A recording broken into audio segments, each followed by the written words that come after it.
Hello students, welcome to Krishna's maths.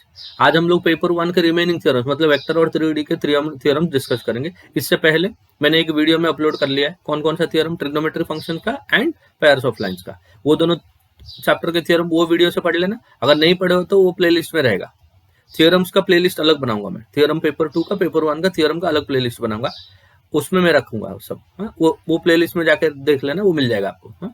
ये part 1 का second part, मतलब this video will include all the theorems from 3D and vectors, जो कि important theorems है जो फ्रीक्वेंटली एग्जाम में आते हैं। तो स्टार्ट करते हैं वीडियो।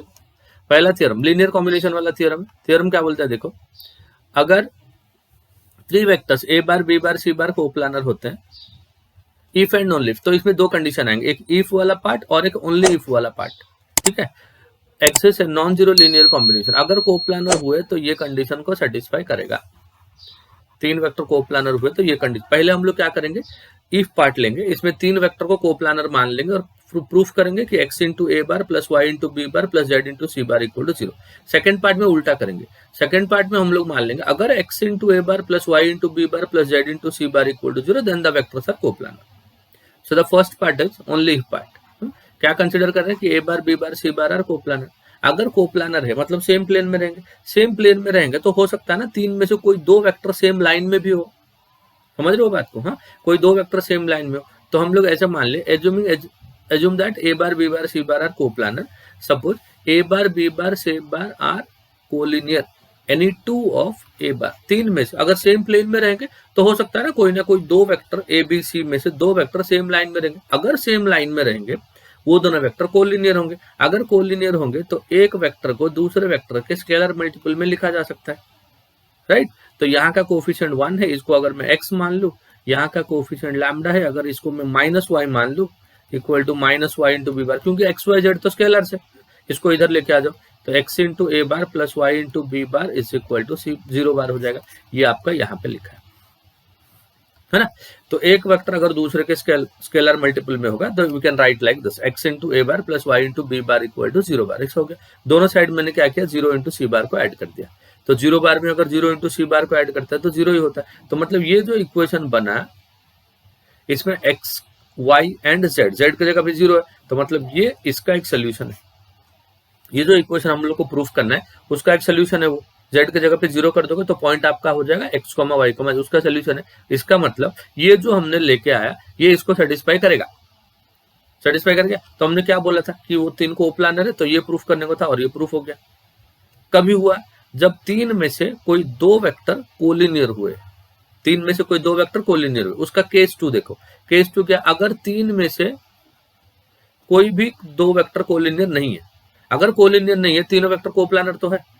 अगर कोप्लानर है तो एक वेक्टर को बाकी 2 के लीनियर कॉम्बिनेशन में लिखा जा सकता है। One vector can be express as a linear combination of other 2, x into A plus Y into B. अगर ऐसा लिख दिया, सी को राइट साइड में ले लिया तो x into A plus Y into B minus C bar equal to 0। तो इसका जो पॉइंट आएगा x, y, minus 1, x, y, minus 1, ये इसका सोल्यूशन होगा, ये इसका सोल्यूशन होगा। हो गया सेकंड पार्ट। तो अगर 3 में से 2 वेक्टर कोलिनियर है, 2 वेक्टर्स कोप्लानर है, देयरफॉर ये कंडीशन। अगर 3 में से कोई भी 2 वेक्टर कोलिनियर नहीं है तो भी हम लोग प्रूफ कर रहे हैं कि x into A bar plus Y into B bar plus Z into C bar equal to 0। First part हो गया। सेकंड वाला part, if part. If part में हम लोग क्या बोलेंगे, विल कंसिडर दैट कि x into A bar plus Y into B bar plus Z into C bar equal to 0, और हम लोग प्रूफ करेंगे कि 3 वेक्टर कोप्लानर है। अगर ये है, अगर ये सही है तो हम लोग सी बार को ऐसे लिख सकते हैं क्या, C bar equal to minus X into A bar minus Y into B bar, और सी का कोफिशिएंट जेड था तो जेड से डिवाइड कर दिया, तो लीनियर कॉम्बिनेशन हो गया।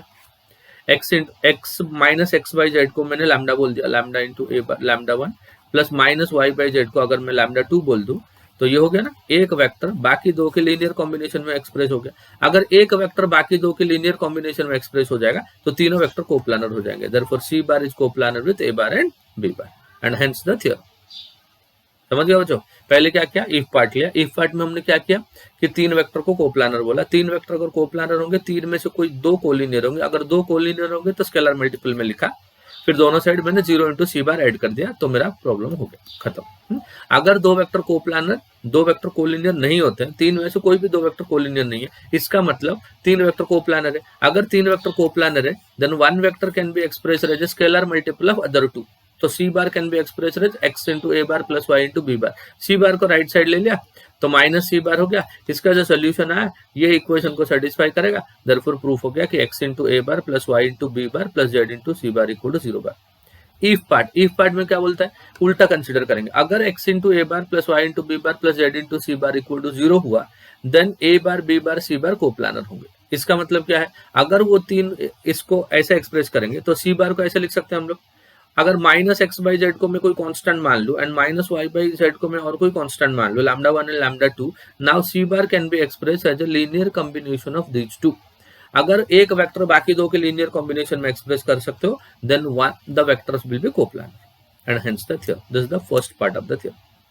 हाँ, सेकंड पार्ट, फर्स्ट पार्ट तो हमने पहले कर लिया था। तो सिंपल थ्योरम बच्चों, खाली याद करके आपको लिखना है सीक्वेंस वाइज। हाँ, और इफ पार्ट में क्या कंसिडर करना है, उसमें दो केस बनेगा, सेकंड पार्ट में एक ही केस बनेगा, सॉल्व हो जाएगा। 3 मार्क के बहुत आसान है, 10 लाइन लिख दिया तो हो गया 3 मार्क, है कि नहीं। चलो कुछ और करते हैं।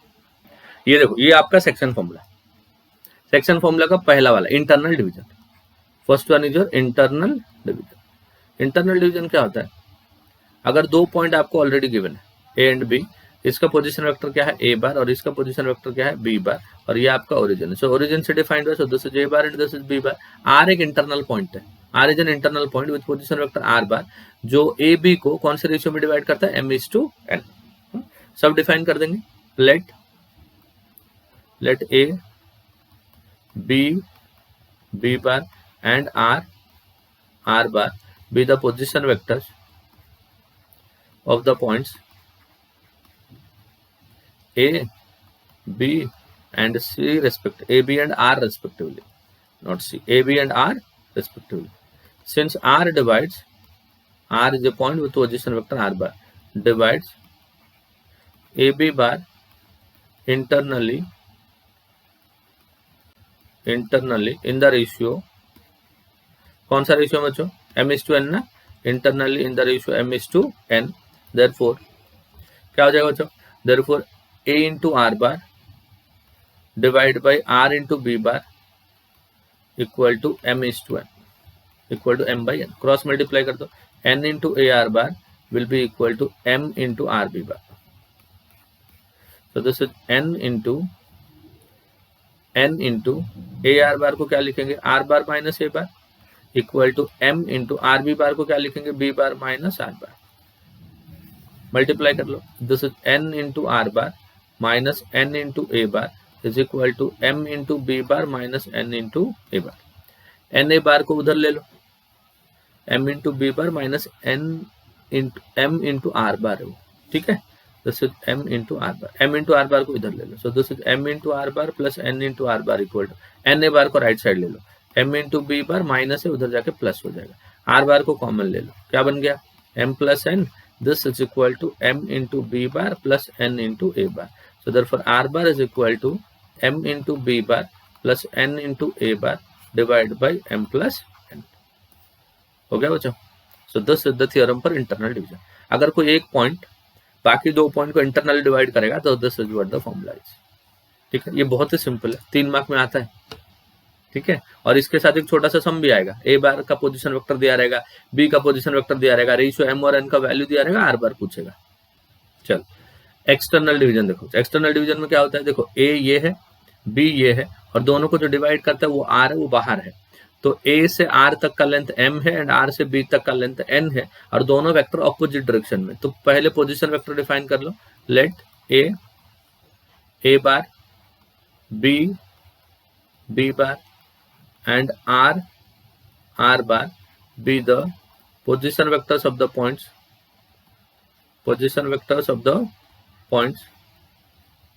a, b and r respectively. Since b divides, r divides ना, since r divide करता है, since r divides a b bar in the ratio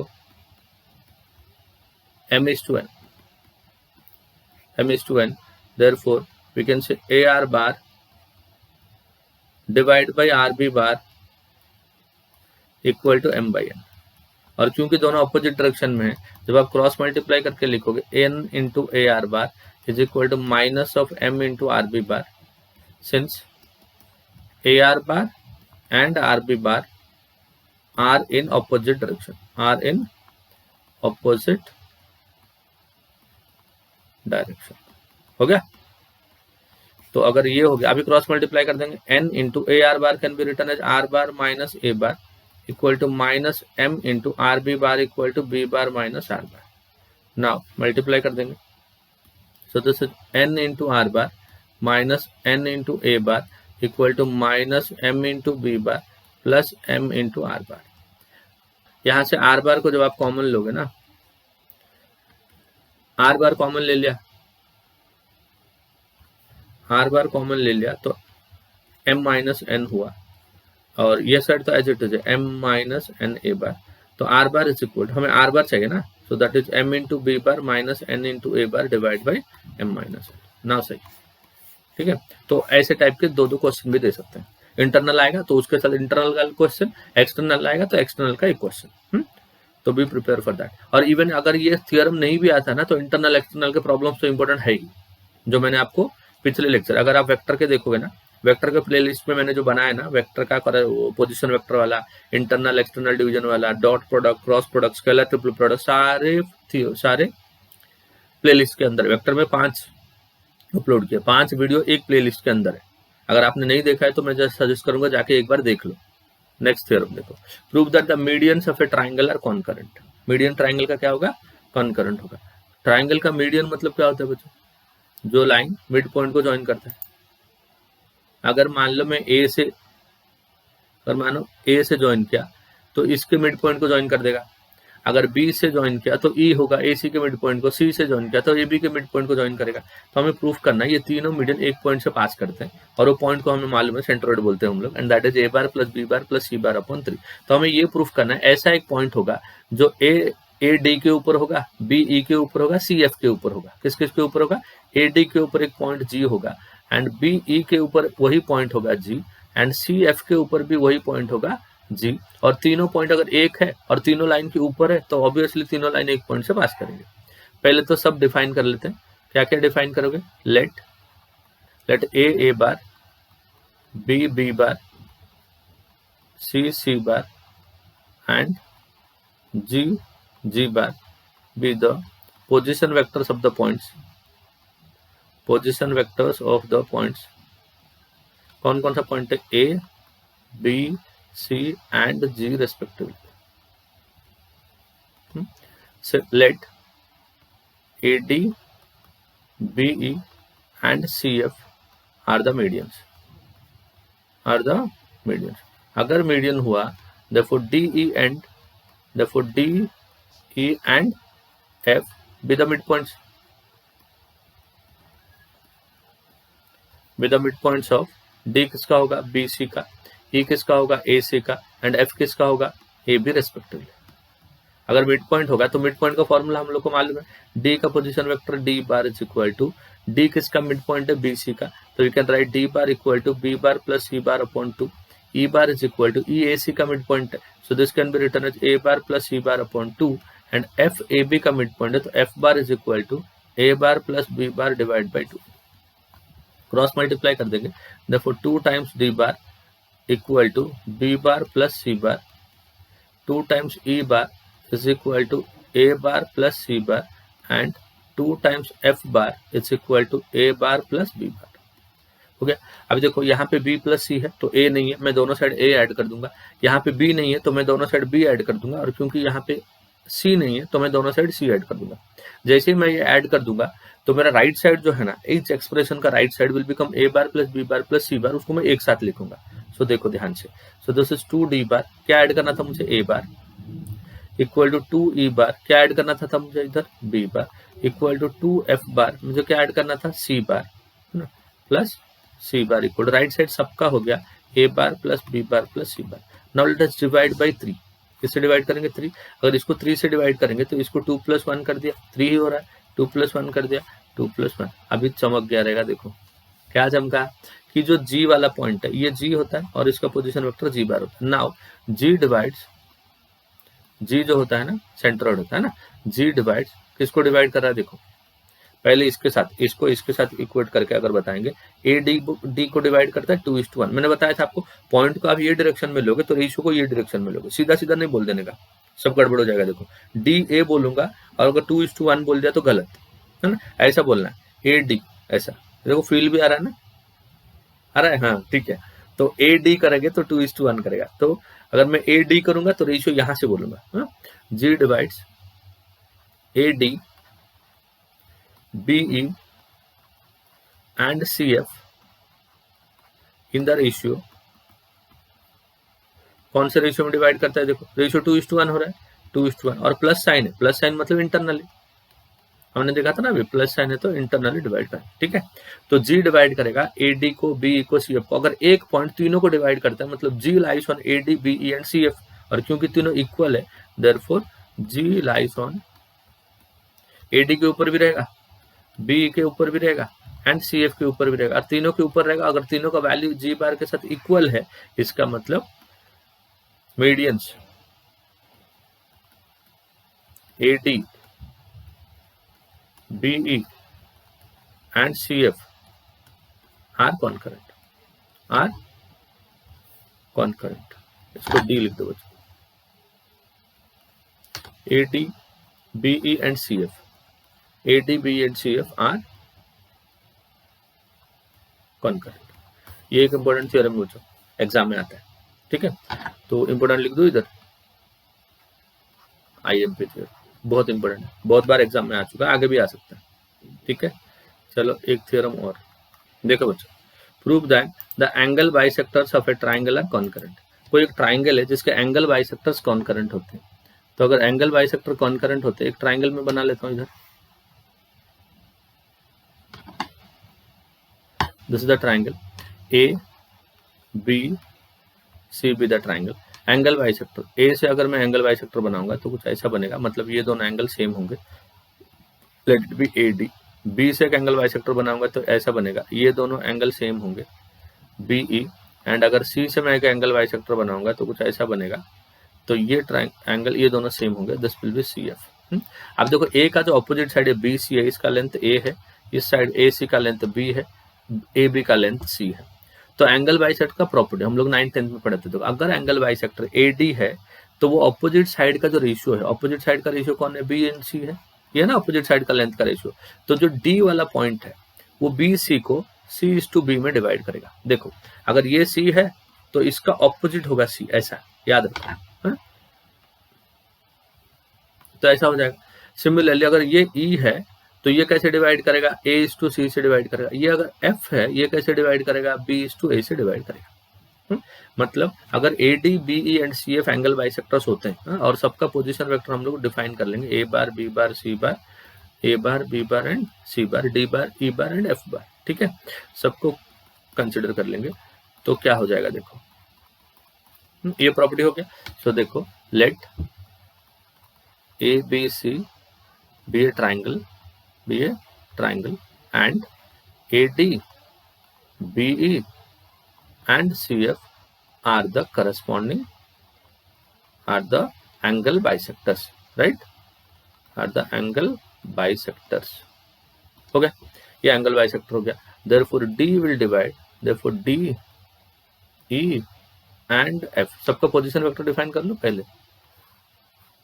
late A bar B bar C bar, let A bar सबका define को, B bar C bar D bar E bar and F bar be the position vectors of the points A, B, C, D, E and F respectively, right? अगर ये A, B, C, D, E, F के position vectors होंगे, therefore D, E and F, ये जो तीन points है divides, किसको divide करते हैं? BC, AC and AB respectively.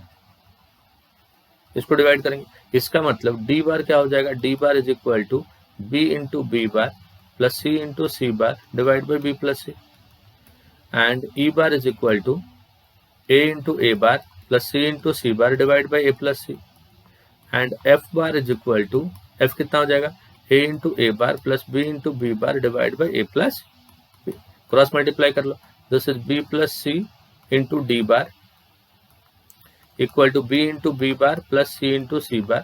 This is a plus c into e bar is equal to a into a bar plus c into c bar, and this is a plus b into f bar is equal to a into a bar plus b into b bar. अब जो नहीं है वो add करेंगे, देखो इधर क्या नहीं है, a इंटू ए बार, तो दोनों side a into A bar add करेंगे, इधर क्या नहीं है, b इंटू बी बार, इधर ऐड करेंगे, इधर क्या नहीं है, c इंटू सी बार, इधर ऐड करेंगे, therefore b plus c into d bar plus a into a bar is equal to a plus c into e bar plus b into b bar is equal to a plus b into f bar plus c into c bar, and right side क्या हो जाएगा, a into a bar plus b into b bar plus c into c bar. Now let us divide by a plus b plus c. किससे divide कर लोगे, right दोनों side को, a plus b plus c, here also a plus b plus c, here also a plus c plus B, here also B plus C plus A, divide कर लिया।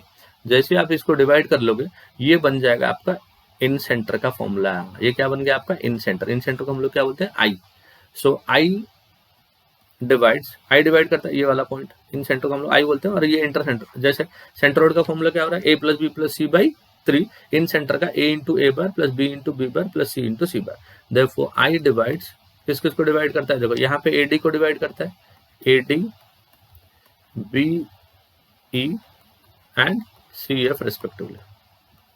Therefore, all passing through I. कहाँ से pass करता है, I से, hence they are concurrent.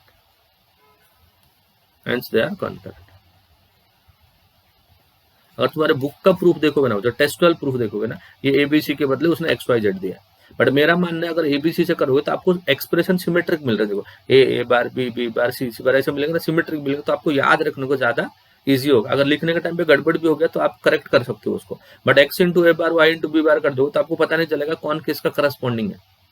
तो अगर proper लिख दिया तो ठीक है, अगर कहीं गड़बड़ हो गया, आपको चाहिए X into A plus Y into B plus Z into C divide by X plus Y plus Z चाहिए, अगर वो नहीं मिला एंड में तो फिर गड़बड़ हो जाएगा, फिर पकड़ नहीं पाओगे। इसके लिए find my way, this is K way which is your Krishna's way, बढ़ते रहो ये रास्ते में, बहुत आगे जाने वाले हो, करेक्ट। नेक्स्ट, तो एंगल बाइसेक्टर्स आर कनकरेंट हो गया। Now the perpendicular bisect, now sorry the altitudes are concurrent, altitudes of a triangle are concurrent. Altitude मतलब क्या होता है, वो जो परपेंडिकुलर होता है, अल्टीट्यूड मतलब क्या होता है, देखो परपेंडिकुलर होता है, हाँ, the altitudes of a triangle are concurrent. अगर अल्टीट्यूड कनकरेंट होंगे इसका मतलब देखो तीनों अल्टीट्यूड एक ही पॉइंट से पास करेंगे, ये मुझे प्रूफ करना है। अगर मान लो ए बी का अल्टीट्यूड डी है एंड बी सी का अल्टीट्यूड बी ई है, बी सी का अल्टीट्यूड ए डी है एंड ए बी का अल्टीट्यूड सी एफ है एंड ए सी का अल्टीट्यूड बी ई है, ये A D B E and C F be the altitude. देखो अगर अल्टीट्यूड है हम लोग ये कंसिडर करेंगे कि दो अल्टीट्यूड पी से पास करते हैं, क्योंकि दो अगर अल्टीट्यूड है तो कहीं ना कहीं से तो पास करेंगे ना, एक ही ट्राइंगल के। तो मान लो दो का इंटरसेक्शन पी है, उन दोनों को यूज करके हम लोग ये प्रूफ करेंगे जो तीसरा अल्टीट्यूड है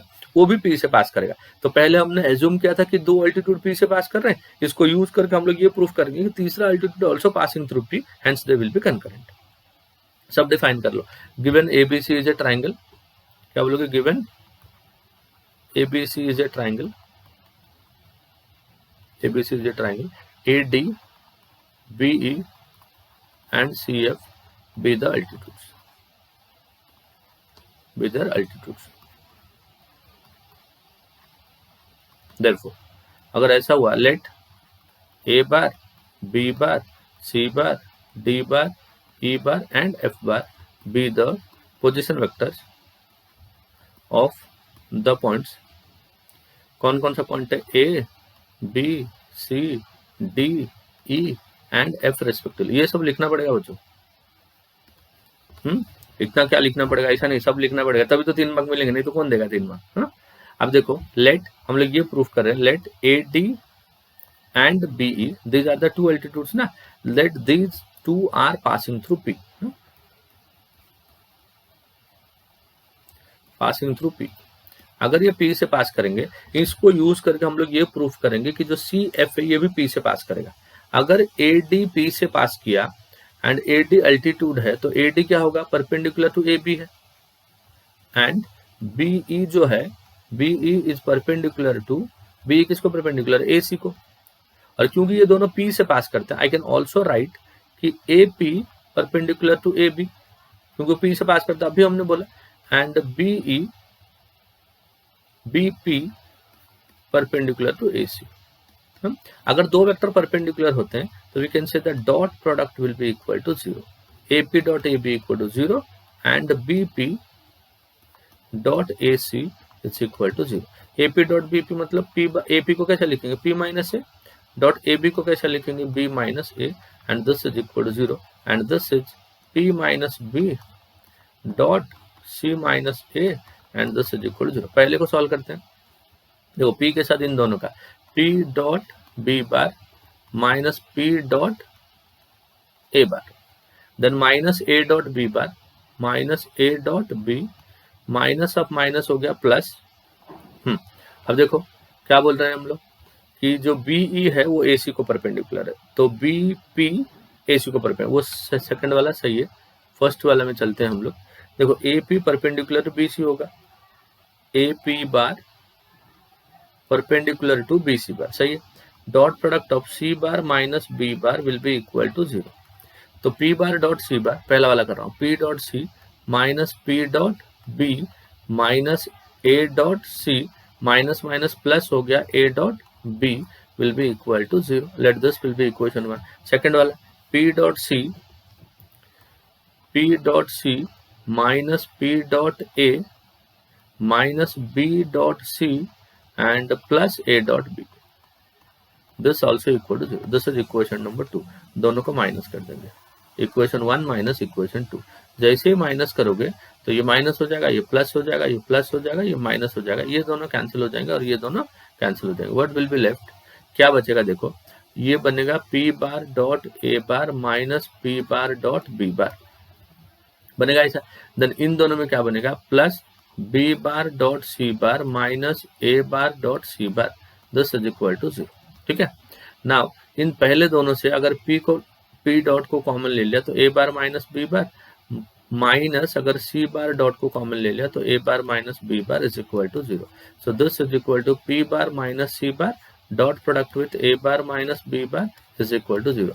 P bar minus C bar मतलब CP bar perpendicular dot product with AB bar और BA bar equal to 0, therefore CP bar perpendicular to AB bar. हो गया प्रूफ, हो गया। therefore AD BE and CF all through P, all passing through P, all passing through P, therefore they are concurrent, they are concurrent। हो गया, this is altitudes of A triangular concurrent. ये भी एक important है बच्चों, this is also important. ये 6-7 है, इसमें से कोई भी एक आता है, हाँ? और 3D का अलग है। Prove that by vector method the angle subtended in a semi circle is a right angle. ये भी इंपॉर्टेंट है बच्चों, हम लोग ने 8th 9th में पढ़ा था इसको, बट अभी दूसरे अलग तरीके से पढ़ेंगे क्योंकि वेक्टर है ना। ठीक है, अब देखो एक लाइन बना लेते हैं, क्योंकि जो ऐसा बनेगा ना, सेमी सर्कल है ना, सेमी सर्कल हो गया, यहाँ पे एक पॉइंट ले लिया P, ये पॉइंट ले लिया A, ये पॉइंट ले लिया B। We need to prove that this angle equal to right angle. ये राइट एंगल है, ये प्रूफ करना है मेरे को।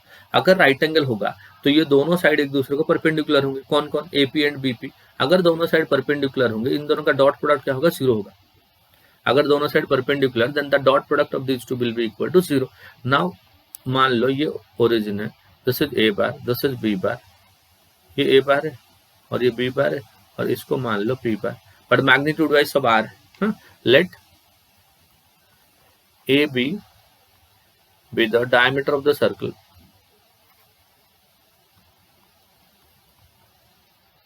a diameter of the circle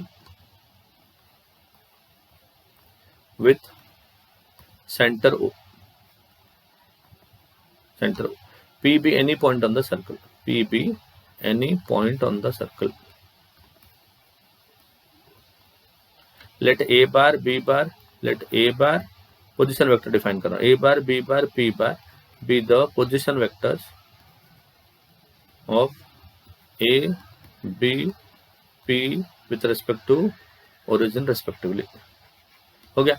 Therefore OA bar is equal to A bar and OB bar is equal to B bar. दोनों same है but opposite direction है. Therefore A bar is equal to minus B bar since OA and OB are in opposite direction. Are in opposite direction. दोनों opposite direction में, तो ऐसा हो जाएगा. Now अगर ये opposite direction में है और ये तीनों का लेंथ इक्वल है ना, y because they are the radius. OA का मैग्नीट्यूड इक्वल टू OB का मैग्नीट्यूड इक्वल टू OP का magnitude equal to let's say R. Why? Because they are the radius of same circle. Therefore उनका magnitude wise length wise equal होगा. Since we need to prove that angle APB equal to 90 degree. ये हमें proof करना है. That is AP bar perpendicular to BP bar. That is AP bar dot BP bar will be equal to 0. ये हमें proof करना है ना. वो एंगल 90 प्रूफ करना है, मतलब ये दोनों लाइन परपेंडिकुलर प्रूफ करना है. ये दोनों लाइन परपेंडिकुलर मतलब इन दोनों का डॉट प्रोडक्ट हमें 0 प्रूफ करना है. Therefore AP bar dot BP bar is equal to 0. AP bar को क्या लिखेंगे? P bar minus A bar dot BP bar को लिखेंगे P bar minus B bar and this is equal to 0. Right. अभी देखो P से solve करते हैं तो P bar का square minus P bar dot B bar minus, इससे पहले ना और एक लाइन कर लेते हैं क्योंकि वो दोनों ऑपोजिट डायरेक्शन में ना, वो वाला कंसेप्ट को यूज कर लेते हैं. तो अपना जो माइनस B bar होगा that will be equal to A bar. Minus B bar will be equal to A bar हो जाएगा. वो कर लेते हैं फिर आगे बढ़ते हैं. राइट. उसको यूज नहीं किया ना अभी तक. ठीक है. चलो this is P bar minus A bar dot product with P bar minus B bar को लिख दो plus A bar is equal to 0. यहां से this is equation 1 and this is from equation 1. अब देखो this can be written as P bar का square minus A plus A, so A bar का square हो जाएगा. This is equal to 0. A minus B, A plus A square minus B square, बाकी दोनों P dot है A dot B minus plus होकर दोनों cancel हो जाएंगे. नाउ P का मैग्नीट्यूड होता है R स्क्वायर एंड A का magnitude is also R square and R square minus R square equal to 0. Therefore AP bar perpendicular to BP bar. इसका मतलब angle APB equal to 90 degree and hence the theorem. समझ गया? सो ये हो गया आपका vector के थ्योरम्स. इतने थ्योरम्स और पार्ट 1 के जितने थ्योरम मैंने कराए थे, इतने थ्योरम्स को अच्छे से कर लेना. आपको 4 थ्योरम मिलेंगे, 3 से 4, एटलीस्ट 3 एंड एटमोस्ट 4. आपको कम से कम 3 मिलेंगे, ज्यादा से ज्यादा 4 थ्योरम मिलेंगे. 4 थ्योरम मतलब बहुत बड़ा पार्ट है बच्चों. अभी नेक्स्ट लेक्चर में मैं क्या करूंगा, आपके लिए लॉजिक मैट्रिसेस एलपी पे तो लाऊंगा ही. नेक्स्ट उसके बाद मेरा कुछ और प्लानिंग बताऊं. जो बोर्ड ने आपको क्वेश्चन बैंक दिया है, देखो बोर्ड ने आपको क्वेश्चन बैंक दिया है, तो बोर्ड का जो क्वेश्चन बैंक है वो क्वेश्चन बैंक में एमसीक्यूज है. वो एमसीक्यूज में आपके लेके आ रहा हूं. इसके लिए अगर चैनल में नए हो तो इसको सब्सक्राइब करो, लाइक करो और बेल आइकन को प्रेस करके रखो ताकि जब भी लेक्चर आए आपको अपडेट मिले. ठीक है. पढ़ते रहो. मिलते हैं अगले लेक्चर में. Good luck.